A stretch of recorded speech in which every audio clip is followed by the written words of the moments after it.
Tragedia en la autopista Palín-Escuintla. Un accidente múltiple dejó 4 personas muertas y varios heridos. Mientras tanto, el presidente Bernardo Arévalo asegura que más de 11.000 unidades de transporte ya cuentan con limitadores de velocidad. Indignación y miedo en la avenida Petapa. Una cámara captó el momento en que 2 motociclistas acorralan y empujan al suelo a una anciana para robarle sus pertenencias. Vecinos de la zona 12 denuncian una ola de asaltos en el sector, aunque la PNC reporta la captura de un presunto ladrón tras el grito de auxilio de una joven. Lo que parecía una tragedia en la ruta al Atlántico terminó en un milagro. Motociclista de 20 años fue pronunciado muerto en un accidente. Sin embargo, el joven se movió y bomberos iniciaron maniobras de reanimación. Alerta por enfermedades estomacales. Con el aumento de las temperaturas también crecen los casos de malestares gastrointestinales. Médicos advierten que el calor acelera la descomposición de los alimentos y facilita la propagación de virus y bacterias. Indignación en Brasil. 2 supuestos rescatistas de animales fueron captados cuando abandonaban a 2 perritos cerca de una línea férrea. En el video se observa cómo bajan a los canes de una camioneta y los dejan en la calle, mientras uno de ellos luce desorientado.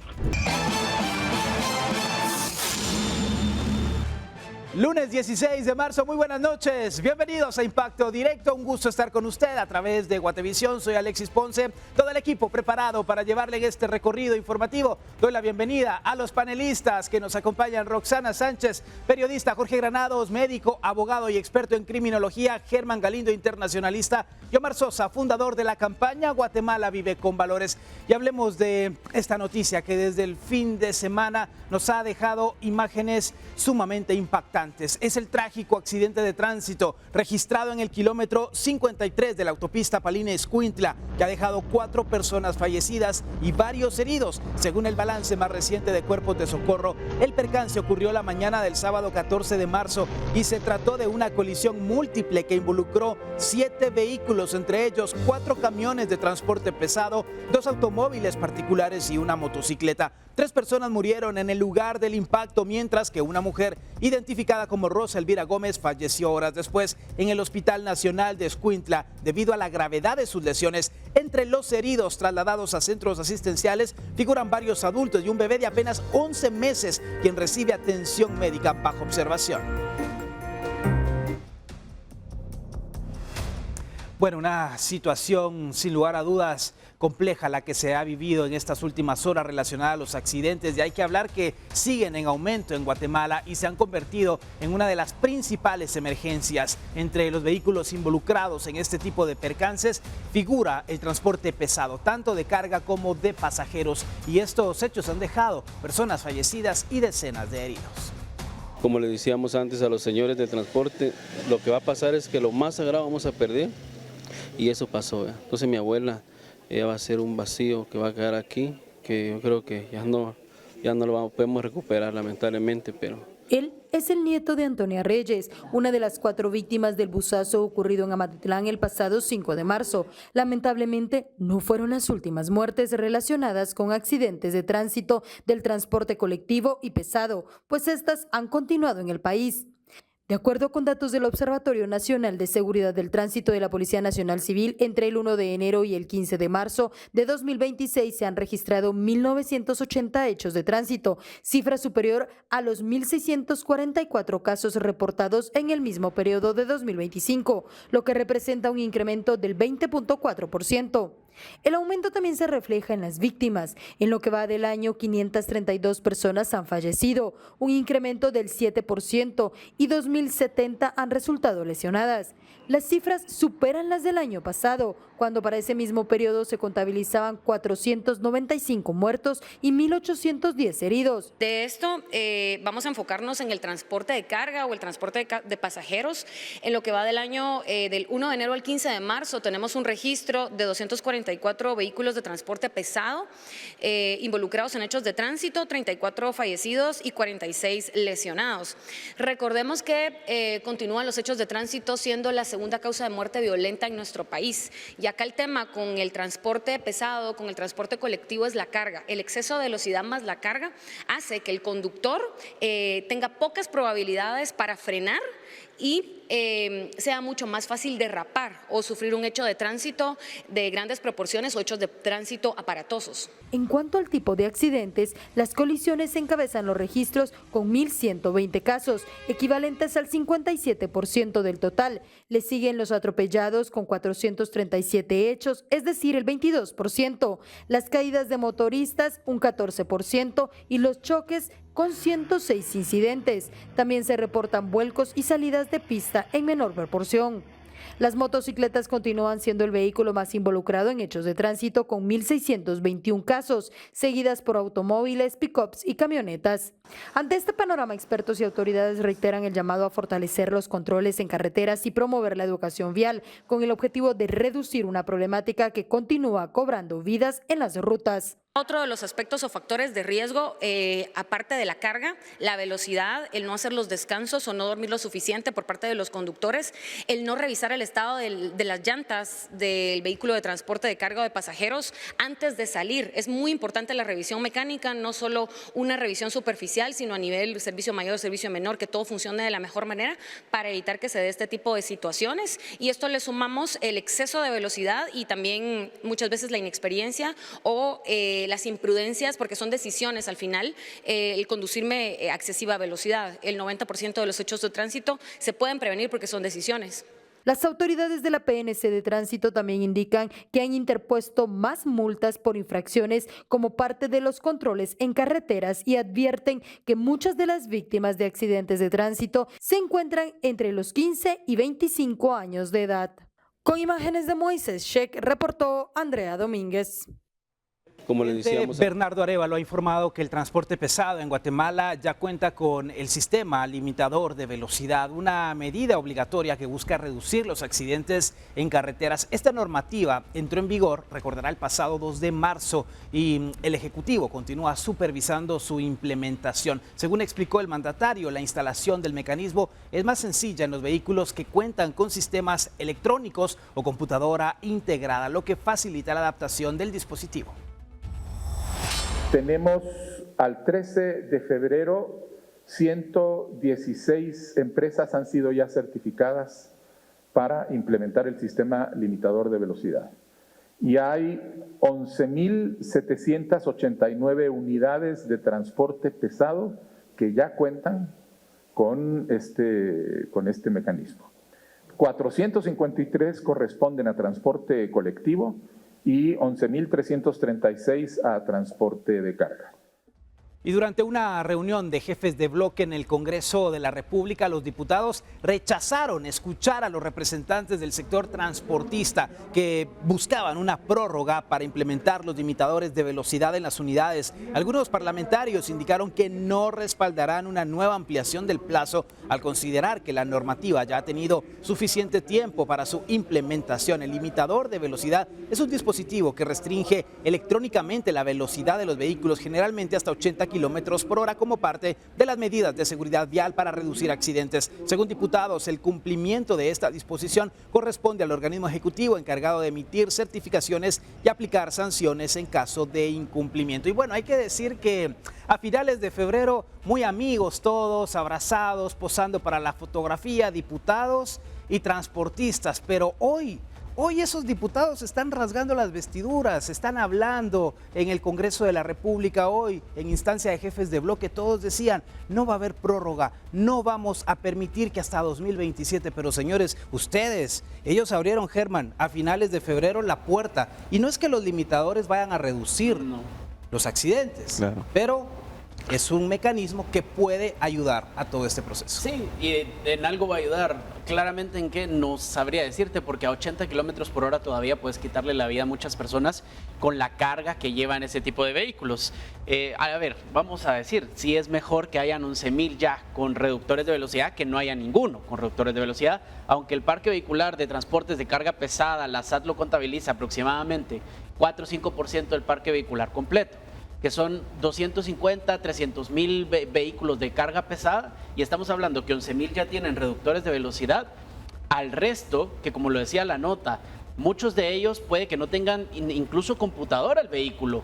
¿Cómo se les va a introducir esto? ¿Cómo realmente va a verificar el límite de velocidad? Eso es un punto. Y el segundo, más allá de tener el limitador a 80 kilómetros, como lo mencioné, todavía se le puede quitar la vida a una y a varias personas. No debería existir entonces en este tipo de carreteras, en los puntos donde repetidas veces, semana tras semana, vemos los mismos accidentes, patrullas o algún tipo de control de las personas, porque al final son las personas las que manejan, es la educación vial lo que estamos viendo la que causa los accidentes, no el vehículo y no la velocidad. Y hay muchos factores acá, Omar, porque hablamos de los limitadores de velocidad, pero a eso hay que sumar el factor humano, el cansancio, claro, la falta de capacitación, las unidades que no cumplen muchas veces con los estándares, y así podría enumerar un listado, claro, de cosas que se deben verificar para reducir a cero los accidentes. Sí, mira, la cosa es un poco más integral porque, por ejemplo, si tú viajas a la ruta del Atlántico o viajas, por ejemplo, al occidente,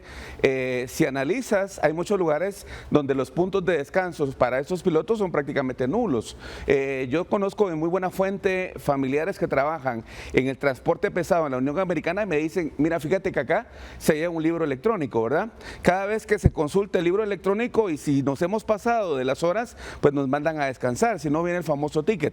O sea, yo creo que el tema es un poco más integral, no basta con decir solamente 11,000 unidades. Lo que sí es que hay puntos que no son negociables, ¿verdad? Por ejemplo, no se debió haber negociado que se prolongara los limitadores de velocidad, pero también no se debe privar el diálogo. Sí, ahorita tiene que haber un consenso, porque a la hora de que no haya un diálogo, ¿qué es lo que viene? Posiblemente un bloqueo, un paro, y la situación económica del país no está para eso en estos momentos. Hay un grupo de pilotos que mañana se va a estar reuniendo y va a definir las acciones. No descartan irse a paro. Y esta sería una situación muy grave, Roxana, tomando en cuenta los problemas que puede provocar, no solo a la economía, sino también al ciudadano que necesita llegar a sus destinos. Mira, tú hablas de economía. Revisando las notas de prensa libre, solo quiero contarte, ¿verdad? Un reducidor de velocidad anda entre 700 a 2,000 para este tipo de transporte. Y un accidente cuesta de 50,000 a 300,000. Si estamos hablando de economía, no porque esta gente se pare, vamos nosotros a parar o que los diputados van a cambiar, porque a la larga, ¿qué pasa con esto? Usan el 40% de presupuesto de accidentes con un promedio de 7 muertos diarios. 7 muertos diarios. ¿Cuánto cuestan eso? No le puedes poner precio a la vida de 7 personas diarias. Si estamos hablando de economía, no le puedes poner. Otro dato interesante que nos da Prensa Libre. Al año esto involucra el 39.365 millones al año, que es el 5.56% per cápita o el PIB. Entonces, ¿qué vamos a discutir aquí con los pilotos? ¿Esta cantidad de millones? ¿El precio de 7 vidas diarias? O sea, esta gente tiene que aceptar y los diputados no tienen que doblegarse. Que paren, a ver también cuánto tiempo aguantan ellos sin que su economía, al no recibir un sueldo, porque espero que los transportistas no le van a pagar aunque estén en huelga. O si no, los transportistas también se vuelven cómplices de sus mismos empleados. Veremos al final de cuentas cómo avanza toda esta discusión, porque como lo escuchábamos en voz del presidente, todos creíamos que no, que se había dado marcha atrás a esta medida, pero ha confirmado que están vigentes los operativos y que estarán sancionando a quienes incumplan con llevar consigo los limitadores de velocidad. Tenemos que ir a la pausa, regresamos. El Ministerio de Economía ha informado que el monitoreo de precios de combustible se realiza a lo largo de toda la cadena de suministro, desde la importación hasta la venta en estaciones, que como resultado se han presentado denuncias por posibles irregularidades. Y es el plan Centinela. Con Diaco estuvimos monitoreando precios, que es lo que hacemos, en 109 estaciones supervisadas en el área metropolitana que abarca Misco y Santa Catarina Pinula, por ejemplo. Y de estas estaciones se recopiló información que se trabajó junto con el Departamento de Hidrocarburos del MEM, y lo que nos permitió poner el viernes a altas horas de la noche 42 denuncias penales para que se haga la investigación que procede. Y bueno, el precio de los combustibles podría seguir al alza en Guatemala debido al comportamiento del mercado internacional, según advierte el Ministerio de Energía y Minas. Ante este escenario, las autoridades analizan posibles medidas como un subsidio o el congelamiento temporal de los precios, aunque por ahora no hay una decisión confirmada. Tenemos una escalada no solo desde febrero, desde que inició la guerra, ¿verdad?, sino desde enero, que los precios habían tenido un comportamiento hacia el alza y seguimos, ¿verdad? Entonces esto es imparable y lamentablemente nos va a afectar porque definitivamente la especulación internacional, no solo la especulación internacional, la oferta y la demanda, situaciones políticas y geopolíticas que está sufriendo ahorita por la guerra, ¿verdad? Claro. Y situaciones climáticas, todo eso nos afecta y entonces, lamentablemente, no somos un país importador, no somos un país productor para poder decir, bueno, aquí me quedo con mis precios y aquí vamos. Se habla de darle cierta cantidad a la superior y al diésel, ¿verdad? Que es el que nos afecta más por el transporte de mercancías y de personal y de gente, de todo, ¿verdad? El transporte pesado, y entonces se está viendo una posibilidad de dar un subsidio a la regular y al diésel, ¿verdad? Otra iniciativa es de congelar los precios, ¿verdad? Y ver qué forma, si sigue subiendo, congelarlos, pero buscar un fondo para que después, definitivamente, ¿quién le va a pagar a las empresas si tenían que haber vendido caro y le congelamos el precio, ¿verdad? Claro. Entonces tenemos que crear un fondo para ver si después con eso o con los impuestos se paga eso que congelamos el precio, ¿verdad? Para que el usuario no sienta muy seguida los incrementos de precios.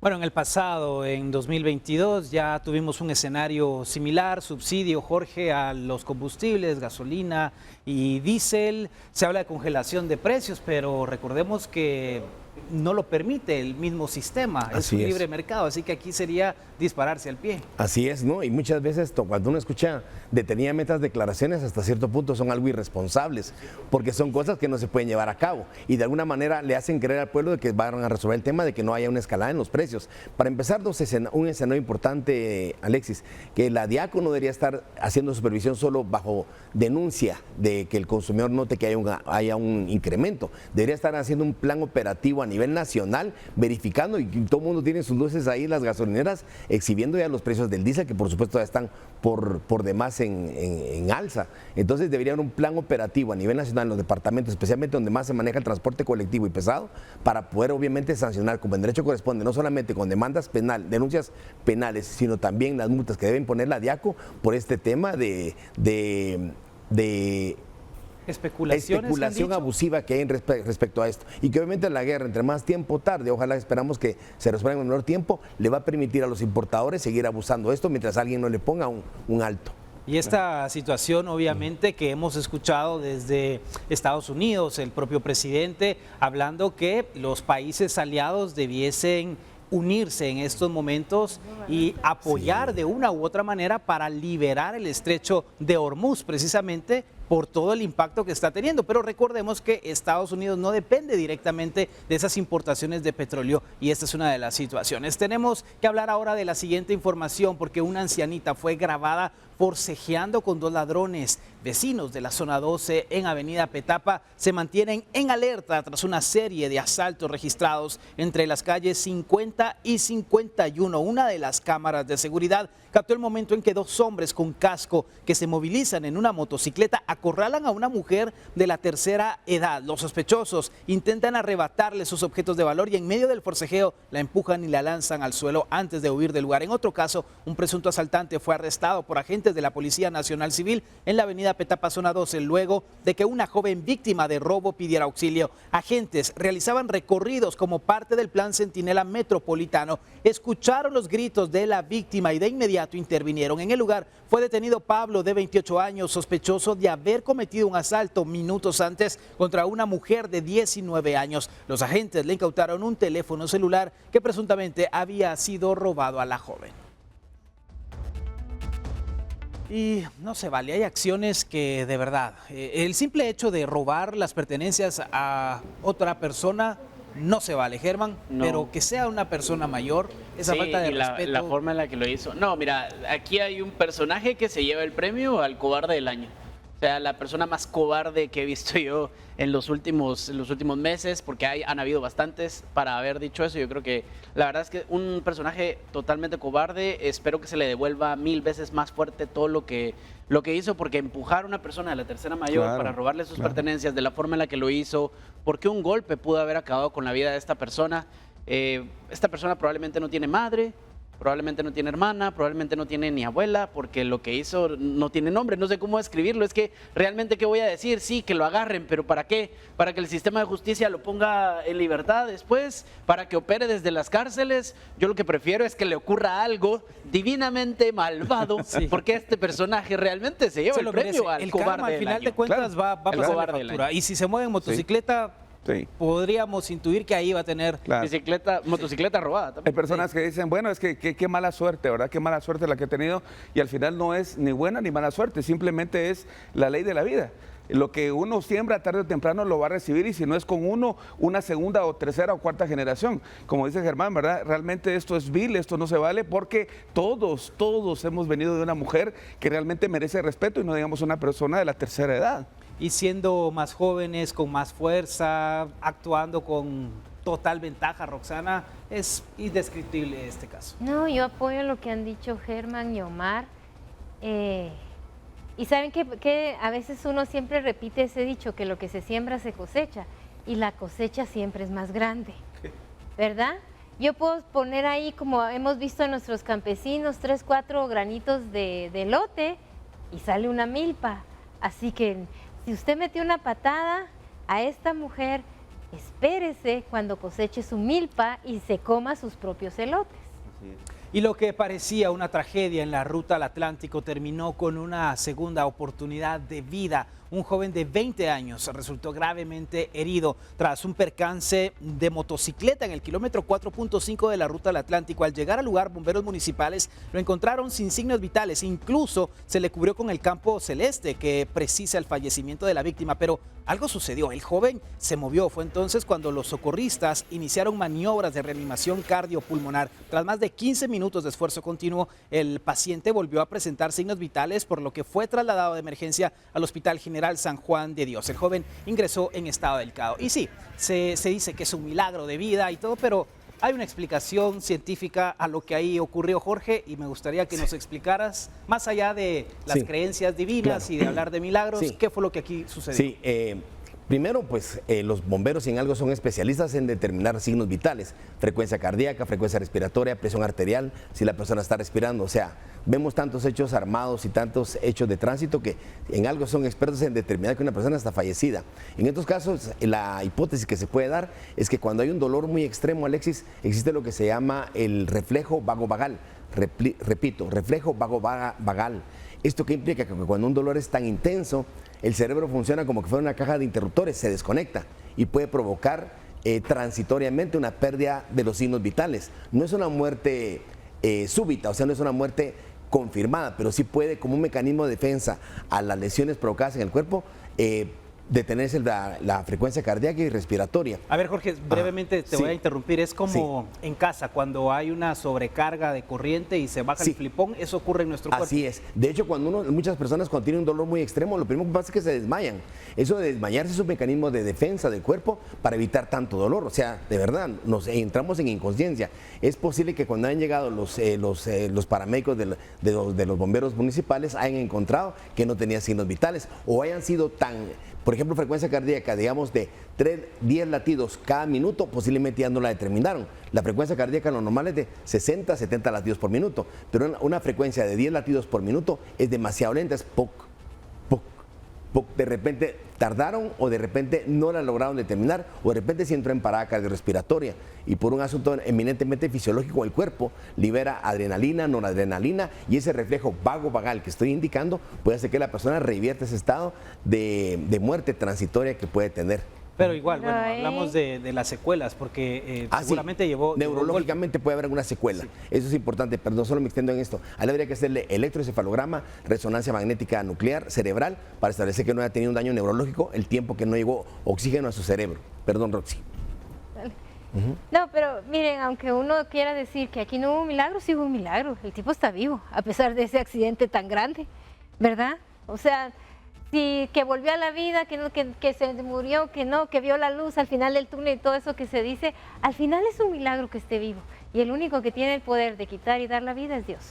Con esta información hacemos la pausa, volvemos aquí en Impacto Directo. Y con el aumento de las temperaturas también crecen los casos de enfermedades gastrointestinales. Los médicos advierten que la mala manipulación de alimentos y el calor pueden convertir la comida en un riesgo para la salud.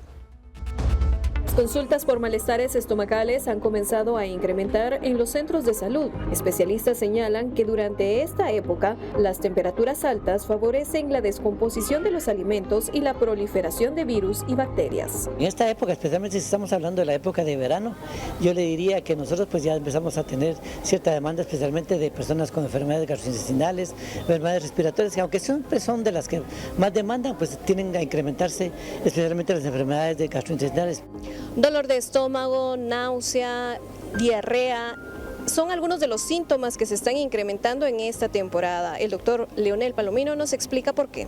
Los médicos explican que entre las infecciones que más se reportan están el norovirus, rotavirus y la gastroenteritis. Muchos de estos casos están relacionados con alimentos que se descomponen con facilidad por el calor o que han sido manipulados sin las medidas adecuadas de higiene. La gente ahorita pues ya sale mucho a pasear, se van a piscinas, a balnearios, al puerto o a algún lugar y tienden a comer mucho en la calle. Y muchas veces no se toman las medidas higiénicas correspondientes, como lo es el lavado, desinfección de manos, comen alimentos que no están preparados adecuadamente o que ya tienen rato de ser preparados o que no se resguardaron de una manera adecuada y eso los predisponen pues, a tener enfermedades gastrointestinales. Para muchas familias la prevención comienza en casa. Alejandrina, madre de 5 hijos de entre 3 y 13 años, asegura que cuidar la preparación de los alimentos es clave para evitar que sus hijos se enfermen. Pongo a hervir el agua. Pues sí, desde entonces ya no se enferman los niños. No, yo siempre desde que mi mamá, más bien, yo soy de Huehuetenango, me vine a vivir a la ciudad. Ella más bien nos creció con tomar agua hervida. ¿Y es una de las medidas que les ha ayudado a usted con sus hijos? Sí.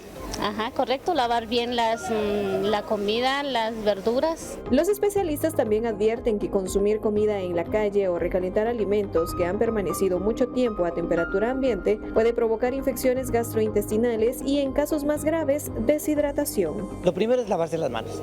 Lavarse las manos es fundamental para todo tipo de enfermedades porque ayuda a prevenirlas.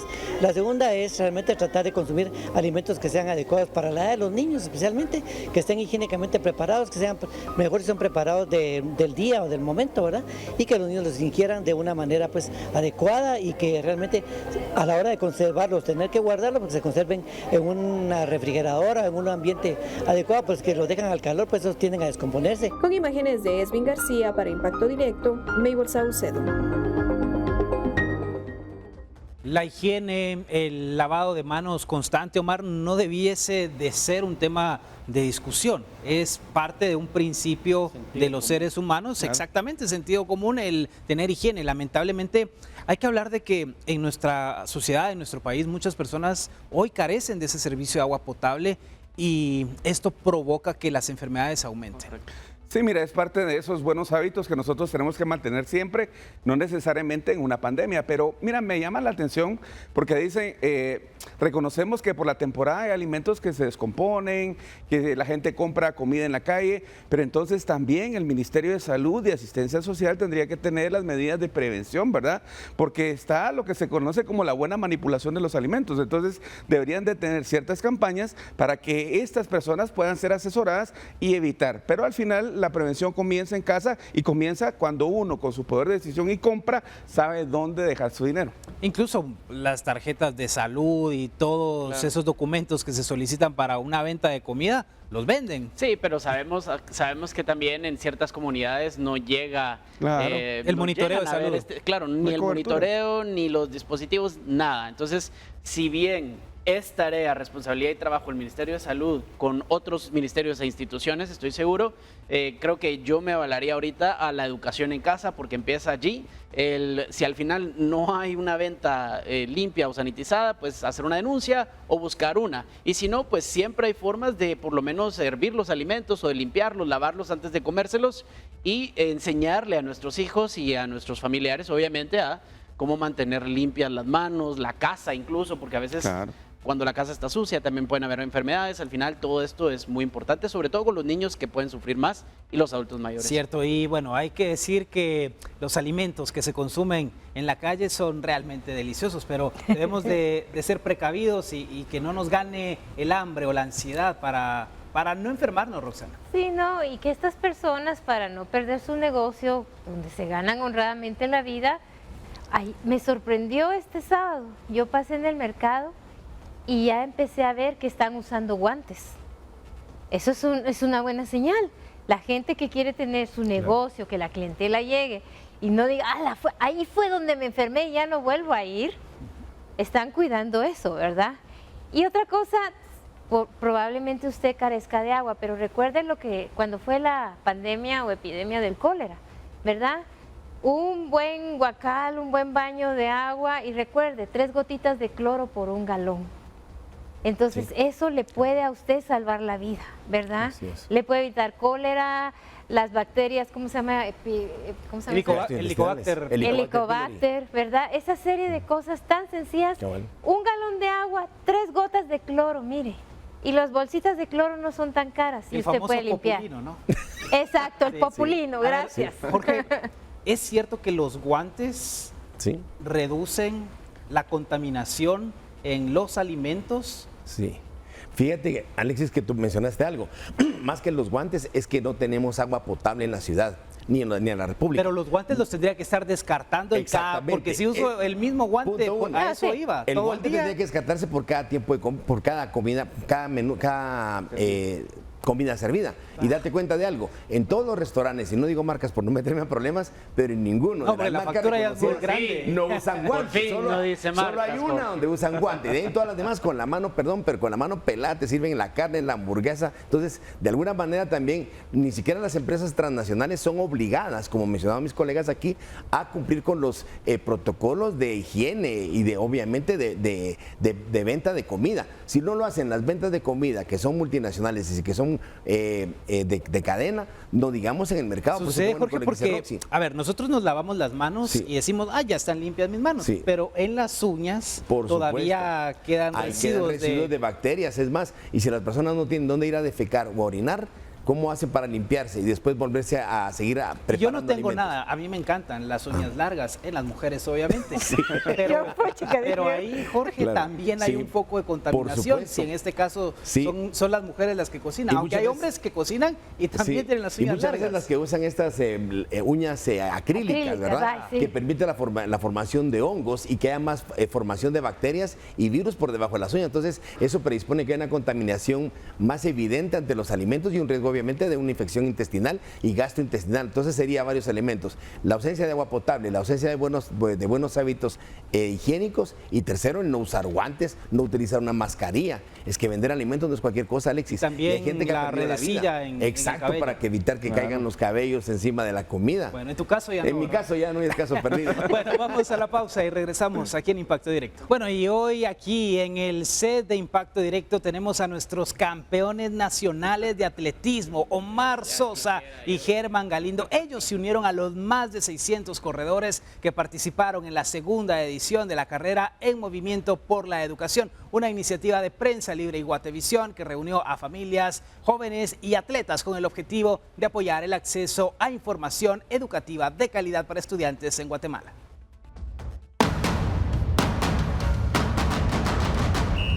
El pasado domingo se celebró la segunda edición de la carrera En Movimiento por la Educación, una iniciativa de Prensa Libre y Guatevisión que contó con el respaldo de cientos de personas. Entre los participantes destacaron 2 analistas de nuestro programa Impacto Directo, quienes no dudaron en sumarse a esta iniciativa que representa una oportunidad para que más estudiantes accedan a información educativa de calidad. Antes de iniciar la carrera en el circuito de los museos, ambos compartieron sus impresiones. Es la primera vez que vengo, así que no sabía qué esperar, para ser honesto, pero veo bastante ánimo, a la gente ya entrenando. La verdad es que hay una armonía bien bonita y un ambiente bien bonito como para correr hoy domingo, me parece excelente. Increíble, increíble, porque hace mucho tiempo Mandela dijo lo siguiente, y dijo, la educación es el arma más poderosa que el ser humano tiene para cambiar el mundo. Cuando nosotros vemos iniciativas como esta de Guatevisión y Prensa Libre, realmente merecen ser apoyadas y merecen ser seguidas. Así que felicitaciones, lo que se vive acá es un espectáculo, tanta familia, tanta juventud, y eso es lo que Guatemala necesita, mejorar su educación para transformar una gran nación como Guatemala, que tanto lo merece.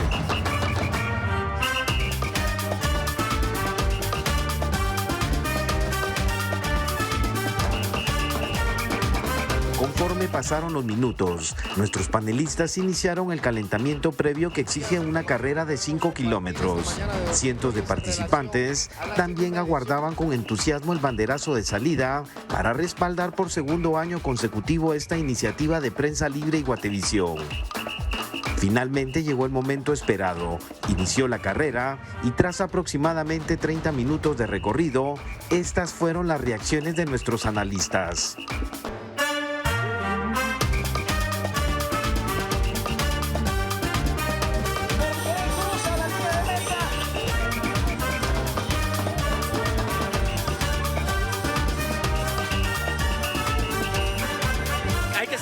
Fue mi primera carrera. Mi primera carrera, me animé porque era de Guatevisión y Prensa Libre. La logística estuvo bastante, muy bien organizada, muy bien estructurada. Salimos a buena hora. La verdad es que es una bonita experiencia porque al final no sabía qué esperar. Muchas familias y amigos, un muy bonito ambiente. Y también de que uno podía caminar si quisiese. Yo logré aguantar toda la carrera, que es muy poquito, pero me siento bastante bien conmigo mismo. Wow, mira, me quedo tremendamente sorprendido con las glándulas de la felicidad, las endorfinas a flor de piel, pero sobre todo agradecido. Mira, es increíble el apoyo de las familias. Escuchaba a una señora decirle a su hija, vamos, tú puedes, sigue adelante. Ese tipo de mensajes son los que la familia, a través de Prensa Libre y Guatevisión, hoy se deben de fomentar para generar una sociedad mejor y diferente. La segunda edición de la carrera en Movimiento por la Educación, iniciativa de Prensa Libre y Guatevisión, fue todo un éxito al reunir a más de 600 corredores, quienes compartieron en familia, con amigos y compañeros durante la mañana del domingo. Con imágenes de Moisés Sheikh para Impacto Directo, Juan Pablo Garrido. Y bueno, felicitaciones a nuestros campeones nacionales de atletismo. Germán y Omar. Bueno, cuéntenos, ¿cómo están hoy físicamente? Los veo caminando... Normal. Pues sí, creo que está bien, ¿no? A ver, yo debo decir, sí entreno bastante. Normalmente más de 5 kilómetros, pero no es lo mismo ya correrlos en una competición y era la primera vez que hacía una competición, entonces sí. ¿Es lo mismo correr en banda que correr en No, incluso y salir a la calle a correr no es lo mismo cuando tenés un montón de gente y existe esa armonía y esa emoción tal vez. Creo que tal vez te sube un poco más la adrenalina y forzas un poquito más el cuerpo. El público también, lo que decías, Omar, esos ánimos, el ver que todos te aplauden, aunque no te conozcan, que te echan agua, que te dan la mano, eso es genial. Sí. Mira, y 100 puntos porque el personal de staff de Prensa Libre y Guatevisión lo hizo muy bien.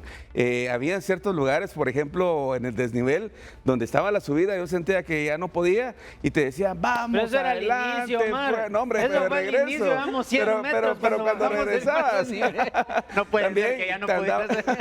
Bueno, te estaba motivando, felicitando. Jorge tiene una pregunta para nuestros campeones. Sí. ¿Cómo tenemos la prueba científica de que efectivamente corrieron los 5 kilómetros y no hicieron alguna trampa por ahí? Sí, cada cierto punto había... Estaba el chip. Ahí vimos también la declaración de Germán, estaba fatigado. Sí, exacto. Puede ser prueba. Una lechuga. Yo estaba cansado, pero me podía tirar otros 5. Reductor de velocidad, porque iba muy rápido. Iba muy rápido. Pero hay que felicitar a nuestros compañeros, Roxana, lo hicieron bien, la verdad nos representaron dignamente. Sí, así es, así que bravo. Gracias. Son un ejemplo. Cuando sea grande... Quiero ser. No, ahora, miren, a ver, muchos se ríen y todo, pero hay que ir de verdad, hay que ir, es bien bonito. 1 y 2, hagamos otra de 10. ahora de 10. Claro. Vamos subiendo de nivel, me parece, porque así... de impacto directo. Una sola de impacto directo. Sí, porque yo vi a todos los de Guatemala, Viva la Mañana, vi a todos los programas. Sí, que dónde está Viva la Mañana, que dónde está no sé qué, el noticiero. Impacto directo, nadie lo mencionó. Como no estaba Alexis, nadie lo mencionó. Dije, me quedé pensando, ¿y nosotros qué? Pero deberíamos de hacer una que sea de 10K, para los que quieran, por supuesto, y que se recolecte todavía más para ayudar a los niños. Y ahí sí tienen que ir, no se salvan. Lo primero es prepararnos, hay que entrenar. ¿Cuánto tiempo necesita una persona, Jorge, para poder correr amateur, obviamente? Depende de la condición física, el sobrepeso, que no tenga enfermedades, la edad. Pero todos que aquí estamos puros patojos, yo diría que ¿una semana? Una semana, 2 semanas, creo que estamos ya listos para el reto que está proponiendo. Sabes que sí, más allá del entreno, el estiramiento en ese momento, y eso fue importante porque todos se apuntaron. O sea, los chicos de Guatevisión que se subieron a hacer las porras y la actividad, la gente lo siguió, todos hicimos los estiramientos, el calentamiento. Hubo ahí un desfase de tiempo en el que nos medios enfriamos un poquito porque nos calentaron y después esperamos un ratito a que saliera. Pero yo creo que estuvo bastante bien, creo que eso es lo clave, y que había gente dando hidratación. Había mucha gente dando agua y no sé qué otras cosas. Bebidas hidratantes, ajá. Y la verdad es que estuvo bastante bien. La carrera, el circuito tampoco era muy pesado. Bueno, hay que hacerles prueba por las bebidas hidratantes. Hay que hacerles y pruebas de alcoholemia. Vamos a la pausa y ya regresamos. 2 empleados de una organización dedicada al rescate de animales fueron grabados cuando abandonaban a perritos en la calle cerca de una línea férrea en el estado de Paraná, en Brasil. En las imágenes se observa a una mujer que abre una caja transportadora para que uno de los canes salga, mientras otro hombre baja a otro perrito de la camioneta blanca. Uno de los animales se observa visiblemente desorientado. La mujer también graba con su teléfono antes de subirse al vehículo. Según medios brasileños, la organización de rescate de animales explicó que los 2 perritos habían sido rescatados por un supuesto caso de atropello. Sin embargo, tras una evaluación, solo sufrieron traumatismos leves, por lo que fueron devueltos al lugar donde habrían sido encontrados. Pero acá hay toda una polémica, porque esta no es la única información que ha surgido alrededor de este grupo, a ver si se le puede llamar rescatistas o estafadores. Lo que se busca, según la información de la prensa brasileña, en este caso, Roxana, es obtener esas ganancias de las donaciones de las personas, fingir y generar todo ese movimiento a través de redes sociales para ganar empatía. Algo muy vil, muy bajo. Demasiado bajo, por eso ustedes saben que en las redes sociales sobran organizaciones pidiendo dinero, pero esa es ahí la diligencia de si usted va a donar, done a organizaciones serias. No porque alguien sale ahí, rescatamos estos perritos, pero no sacaron eso, ¿verdad? No sacaron y después los fuimos a dejar, ¿verdad? O sea, esa organización tiene que ser localizada y cerrada. También aquí, si son organizaciones autorizadas, también deben recibir un justo castigo, porque no están engañando a la gente, no engañando, estafando a sus donadores, ¿verdad? Entonces es algo que tiene que tomarse con cuidado. A mí esto me parte el alma, espero que alguien haya regresado a traer a esos 2 animalitos. Es inhumano, al final de cuentas, Jorge, porque la ilusión, posiblemente, los animales son seres vivos. Sí. La ilusión que pudo haber despertado el ver esa luz al final del túnel de que iban a tener un cambio de vida y que luego los dejan abandonados. Y aquí en Guatemala tenemos el recurso de que muchas entidades, aquí Roxy, si no que me corrija, que incluso hay ventas de productos veterinarios que aceptan la donación de perros y de gatos para poderlos adoptar o darlos en adopción. Todos los días domingos en estas actividades que hay en la Municipalidad de Guatemala, aquí en Avenida Las Américas y en otras, se cierran y las personas llegan con los perros para poderlos dar en adopción, que son actos muy humanitarios, porque al final un animal es un perro de compañía, y como hemos hablado en otros programas por acá, a veces es más fiel que un buen amigo, ¿verdad? Entonces lo mínimo es, como decía mi amiga y colega Roxy, no engañar a la gente. Hay personas que incluso donan alimentos por mes para que estos perros estén bien alimentados, y también no es justo que se les engañe, ¿verdad? Tenemos que ir a la pausa, siga con nosotros aquí en Impacto Directo. Llegamos hacia el final de Impacto Directo en esta noche de lunes. Gracias por su sintonía. A los panelistas, Roxana Sánchez, periodista, Jorge Granados, médico, abogado y experto en criminología, Germán Galindo, internacionalista, y Omar Sosa, fundador de la campaña Guatemala Vive con Valores. Una excelente noche, soy Alexis Ponce. Recuerde, mañana nos vemos 19 horas aquí por Guatevisión. Pásela muy bien.